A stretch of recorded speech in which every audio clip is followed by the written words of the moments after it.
All right, boys and girls, welcome back to our story that we started on Monday called Frindle. Remember, we read chapters 1 and 2. Chapter 1 told us a little bit about Nick and how he seems kind of like a troublemaker, and he's worried about starting 5th grade because of Mrs. Granger, who we learned about in chapter 2. So now we are on chapter 3, and it's called The Question. The first day of school was a getting acquainted day. Books were passed out and there were lots of chatter. Everyone asked, "What did you do over the summer?" Periods 1 through 6 went by very smoothly for Nick, but then came period 7. Mrs. Granger's class was all business. The first thing they did was take a vocabulary pretest to see how many of the 35 words for the week the kids already knew. Tremble, circular, orchestra, the list went on and on. Nick knew most of them. Then there was a handout about class procedures. After that, there was a review paper about cursive writing, and then there was a sample sheet showing how the heading should look on every assignment. No let up for 37 minutes straight. Nick was an expert at asking the delaying question, also known as the teacher stopper or the guaranteed time waster.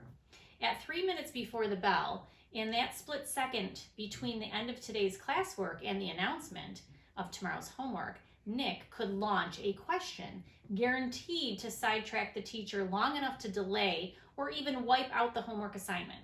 Timing was important, but asking the right question was the hard part. Questions about stuff in the news, questions about the college the teacher went to, questions about the teacher's favorite book or sport or hobby. Nick knew all the tricks, and he had been very successful in the past. Here he was in 5th grade, near the end of his very first language arts class with Mrs. Granger, and Nick could feel a homework assignment coming the way a farmer can feel a rainstorm. Mrs. Granger paused to catch her breath, and Nick's hand shot up. She glanced down at her seating chart and then up at him. Her sharp gray eyes were not even turned up to half power.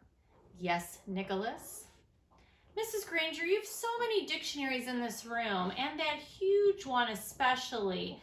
Where did all those words come from? Did they just get copied from other dictionaries? It sure is a big book." It was a perfect thought. Grenade! Kapow! Several kids smiled, and a few peeked at the clock. Nick was famous for this, and the whole class knew what he was doing. Unfortunately, so did Mrs. Granger. She hesitated a moment and gave Nick a smile that was just a little too sweet to be real. Her eyes were the color of a thundercloud. "What an interesting question, Nicholas. I could talk about that for hours." She glanced around the classroom. "Do the rest of you want to know too?" Everyone nodded yes. "Very well then. Nicholas, will you do some research on that subject and give a little oral report to the class? If you find out the answer yourself, it will mean so much more than if I just told you. Please have your report ready for our next class."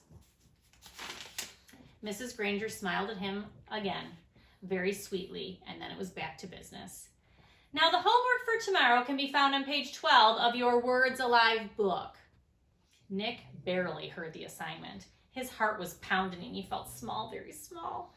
He could feel the tops of his ears glowing red, a complete shutdown, an extra assignment, and probably a little black mark next to his name on the seating chart. Everything he had heard about this teacher was true.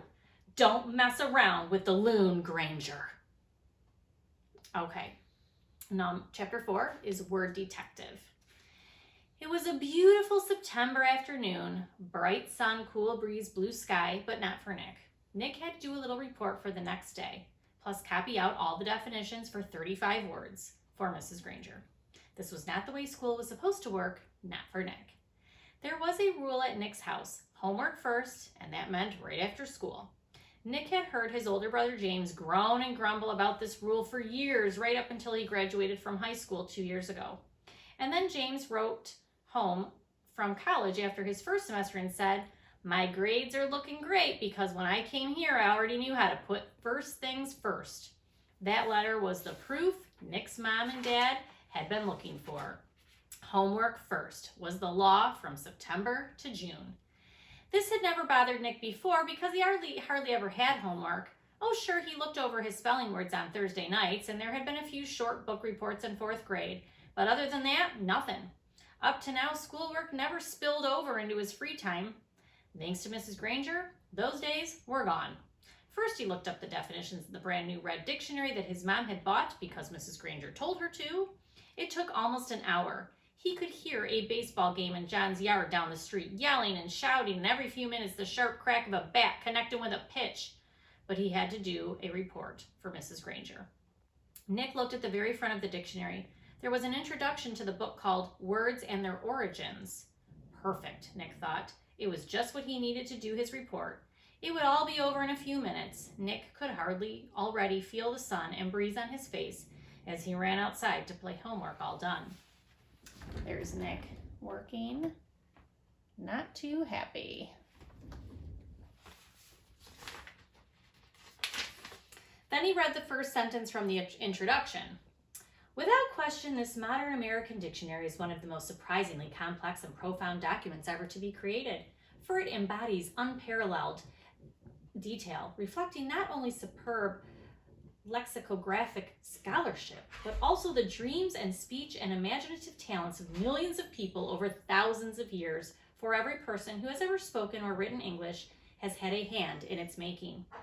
What? Nick scratched his head and read it again, and then again. Not much better. It was sort of like trying to read the ingredients on a shampoo bottle. He slammed the dictionary shut and walked downstairs. Nick's family did a lot of reading, so bookshelves covered 3 of the 4 walls in the family room. There were 2 sets of encyclopedias. The black set was for grown-ups and the red set was for kids. Nick pulled out the D volume from the red set and looked up dictionary. There were 3 full pages with headings like early dictionaries, word detectives, and dictionaries today. Not very exciting, but he had to do it, so Nick just plopped down on the couch and read all of it. And when he was finished with the kid's book, he opened up the black encyclopedia and read most of what it said about dictionaries too. He understood only about half of what he read. He leaned back on the couch and covered his eyes with his arm, trying to imagine himself giving a report on all this boring stuff. He'd be lucky to have 3 minutes worth. But because Nick was Nick, he suddenly had an idea, and it brought a grin to his face. Nick decided that giving this report could actually be fun. He could make it into something special.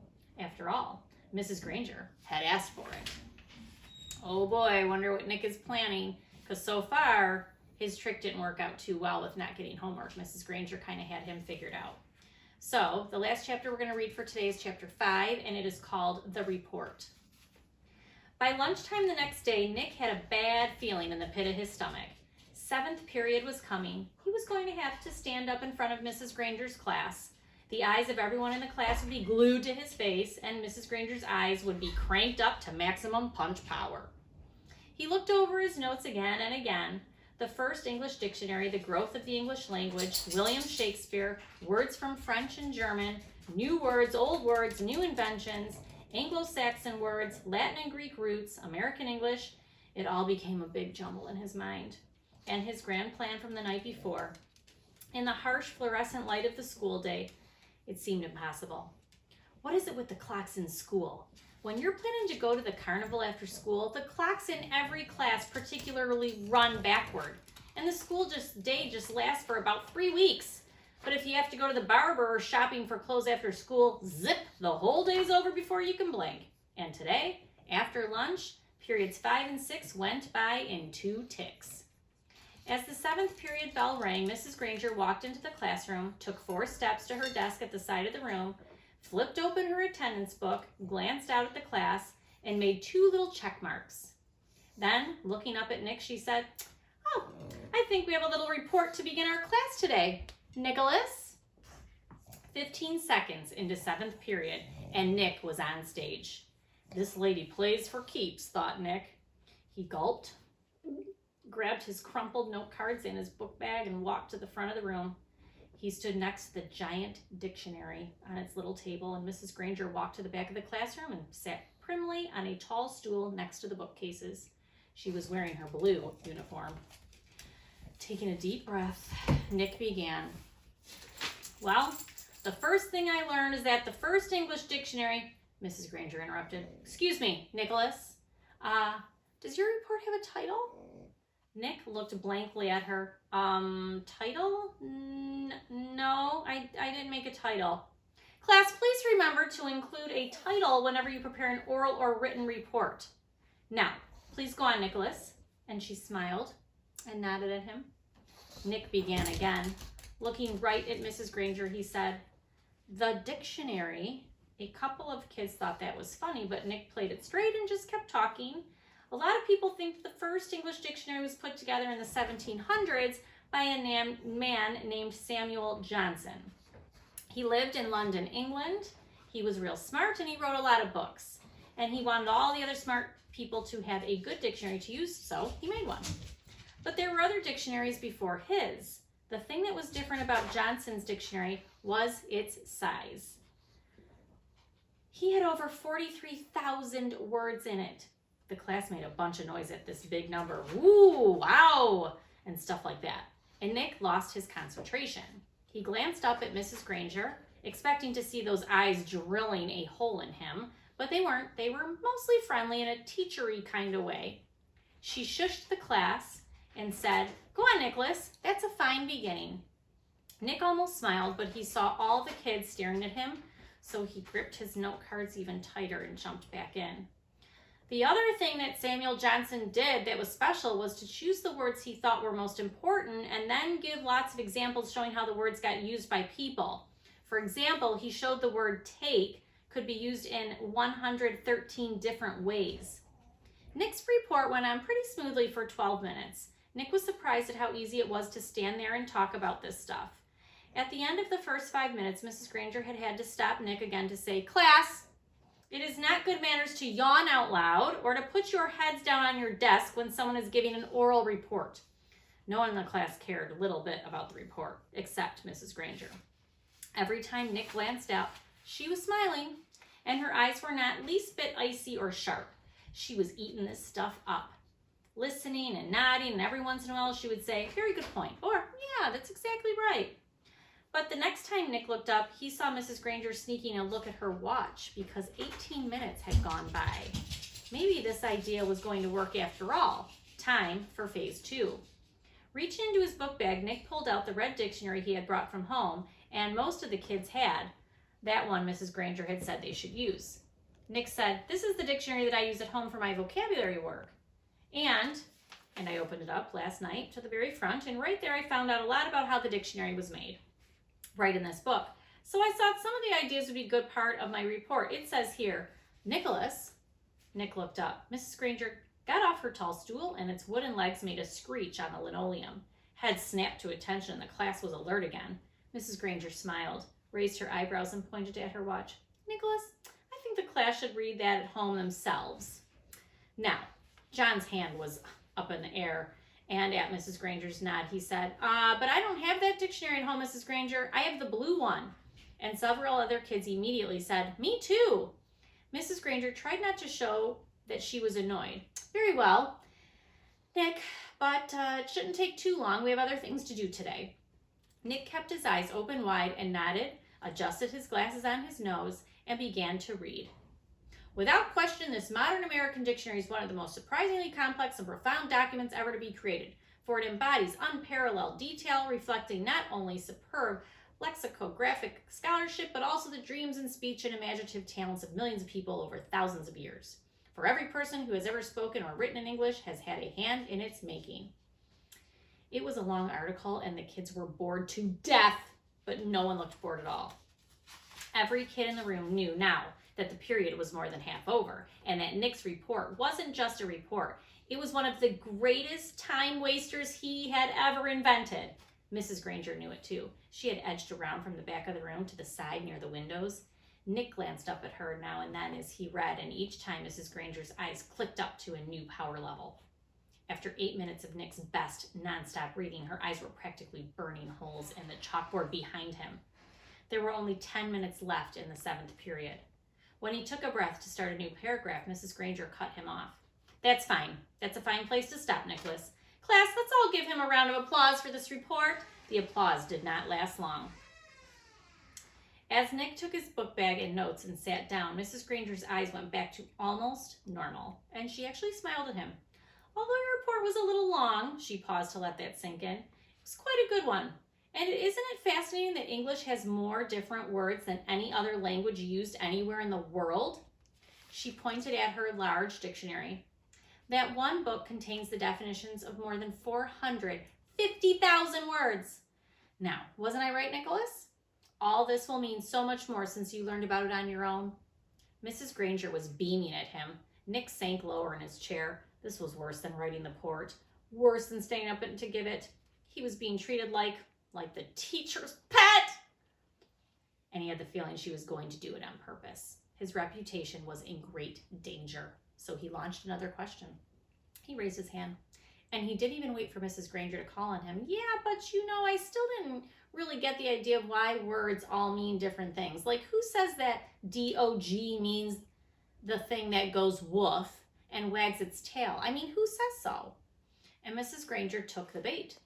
Who says dog means dog? You do, Nicholas. You and I and everyone in this class, this school, in this town, this state, in this country. We all agree. If we lived in France, we would all agree that the right word for that hairy four-legged creature was a different word, chien. It sounds like chien, but it means that D-O-G means to you and me. And in Germany, they say Hund, and so on, all around the globe. But if all of us in this room decided to call that creature something else, and if everyone else did too, then that's what it would be called, and one day it would be written in the dictionary that way. We decide what goes into that book. And she pointed at the giant dictionary, and she looked right at Nick, and she smiled again. So here's different pictures of dogs in different languages, what she's kind of talking about. Then Mrs. Granger went on. But of course that dictionary was worked by hundreds of very smart people for many years. So as far as we are concerned, that dictionary is the law. Laws can change, of course, but only if they need to. There may be new words that need to be made, but the ones in that book have been there for good reasons. Mrs. Granger took a look at the clock. 8 minutes left. Now then, for today, you were to have done the exercises beginning on page 12 in your Words Alive book. Please get out your papers. Sarah, will you read the first sentence, identify the mistake, and then tell us how you corrected it? Mrs. Granger jammed the whole day's work into those last 8 minutes. A blur of verbs and nouns and prepositions. And yes, there was another homework assignment. And Nick didn't even try to sidetrack Miss G. He had slowed her down a little, but had he stopped her? No way.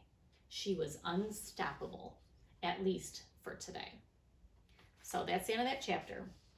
Real quick, I'm going to ask you some questions about all the chapters, the ones from Monday and today, Tuesday. Okay? So I'm going to ask a question and give you some choices, and then I'll give you a couple seconds and see if you're right. So number 1, what is the name of the elementary school in the book? Was it Washington Elementary, Lincoln Elementary, Jefferson Elementary, or Kennedy Elementary?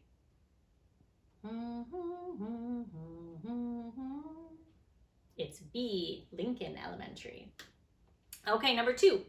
When Nick Allen was in 3rd grade, what did turn Miss Deaver's classroom into? What did he turn that into? Was it A, a tropical island, B, a ski resort, C, a water park, or D, an aquarium?